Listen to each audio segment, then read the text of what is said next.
When I was 4, my younger brother Noah and I both drowned. Only I survived, and from that day on, Mom hated me. At night, countless times, she'd try to force colorful sweets into my mouth, but Dad always stopped her just in time. Later, I cut off my long hair, shed my princess dresses, and tried desperately to live as Noah's shadow. Only then would Mom spare me a glance. 3 years passed. Mom became pregnant again, announcing that her beloved Noah had returned. I was happy for her. Noah was coming back, which was great, because then, this family wouldn't need me, the replacement, anymore. I found the sweets Mom had once tried to feed me and quietly swallowed them. The sweets dissolved in my mouth, releasing a bitter taste. I couldn't help but hunch over, dry heaving, bile and saliva rising to my lips. These were the pills Mom had hidden in the deepest part of her closet 3 years ago. Back then, she would often sit by my bed late at night, her eyes vacant, whispering, "Why aren't you dead yet?" Now, I was finally fulfilling Mom's obsession. I wore a boys' school uniform, its collar frayed. It was Noah's old uniform, long outgrown, but Mom said I had to keep wearing it to be more like him. Mom's laughter, a tenderness I'd never heard directed at me, echoed from the living room. She was stroking her stomach, talking to Dad. "Robert, the doctor said it's definitely a boy this time. Look how stable the pregnancy is." Her voice was sickeningly sweet. "Soon, I won't have to look at that blight on our family's face ever again." I wanted one last look at Mom's smiling face. Just as I reached the doorway, Dad saw me first, his brow furrowing. "Scarlett, why aren't you doing your homework?" His gaze swept over my uniform, then quickly flicked away, as if he'd seen something offensive. Mom turned, her smile freezing instantly. "Who told you to come out? Your hair's grown out again?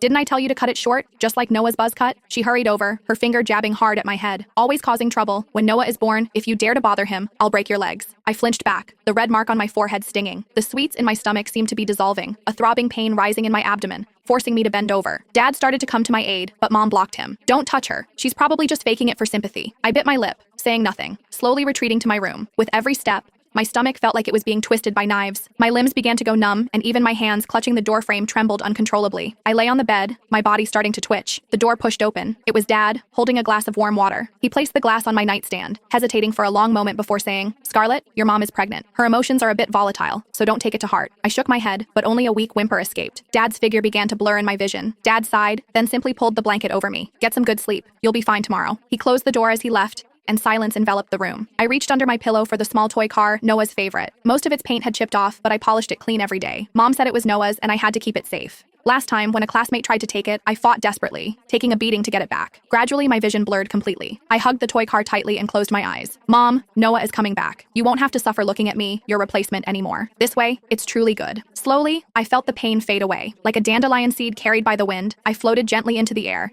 clearly seeing the small body on the bed. The crumpled school uniform clung to her, her face as white as paper, her lips an unnatural purplish blue. A smudge of undigested bile still clung to the corner of her mouth, and in her hand, she clutched that small toy car. Mom pushed the door open just as I was looking down at my own hands. They were transparent, allowing the sunlight to pass through them, revealing a photo of Noah. She didn't glance at me on the bed. Instead, she walked straight to the desk, picked up Noah's photo,